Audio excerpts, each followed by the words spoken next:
These floods are orderly. The devastating floods in Pakistan right now obey certain laws of science, which are anything but chaotic. Yes, you read that right. It's no trick title. The devastating floods in Pakistan right now obey certain laws of science, which are anything but chaotic or out of order. This is no belief system or intuition. It is the realm of science and math.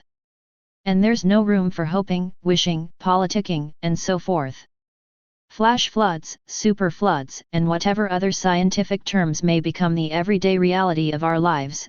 The sad fact is that while these disasters may be unique in their own way, their victims are but the usual suspects, poor people. The title may sound senseless, but it's the truth actually. These floods didn't happen out of nowhere or without a reason. They're part of a pattern created by human activity and warned about by scientists. This is what the Anthropocene looks like. In case we've forgotten, let's do a quick recap, shall we? Climate change caused by the burning of fossil fuel causes planetary warming, which will manifest itself in drought, floods, superfloods, wildfires, low agricultural yield, mass migration, and so forth. Now ask yourself, have all of the above actually happened this very year already? The year before? Save the guesswork, it will happen again and again. We, the humans, think that the world as we have known is how it is.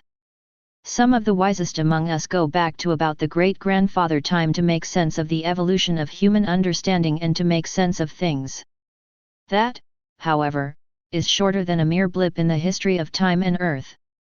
The entire presence of human beings is less than a fraction of a second on the cosmic calendar. But since the smallest transition of human cognizance happened on a time scale that spans centuries if not millennia, we think life is as we've known it. The worst mistake smart people make is to think they're smart. Similarly, these floods in Pakistan right now may seem as a sudden chaotic reality, and it is really chaotic, but it's not out of order. It's very much a pattern, very much in line with what had been predicted for decades now. But this too is connected to a human activity in place for about 200 years, the Industrial Revolution. Therefore, we have a hard time connecting these dots. These floods should be named anything but natural disaster. It's very man-made. Nothing made in nature here. We did this. We are the drivers of this. We started burning fossil fuels since the Industrial Revolution about 200 years ago. We started burning even more fossil fuel ever since it became known to us that the very activity is going to cause our own extinction not too far away in some distant future. As for the critique over the infrastructure to deal with floods, well, to me it sounds bizarre. Don't they always say prevention is better than cure? It's not terrorism but rather climate change that needs preemptive war.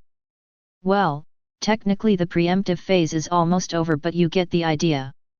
But the critique sounds like this: imagine someone getting cancer by smoking cigarettes extensively, and we go on and blame the lungs and the immune system of the person for the cancer. Imagine someone getting a cardiac arrest because of eating unhealthy diet and living a stationary lifestyle, and we go on and blame the weakness of their heart and other vital organs for the unfortunate incident. It's sad to see the situation the people are in due to the floods. But I just want to warn that this may just be a prelude to what's coming, which could be a routine of such floods except stronger every single time. As much as we need heroes during this tough time to help the people, we need some rational thinkers who'd realize that we need to change how power is generated and how cars are powered.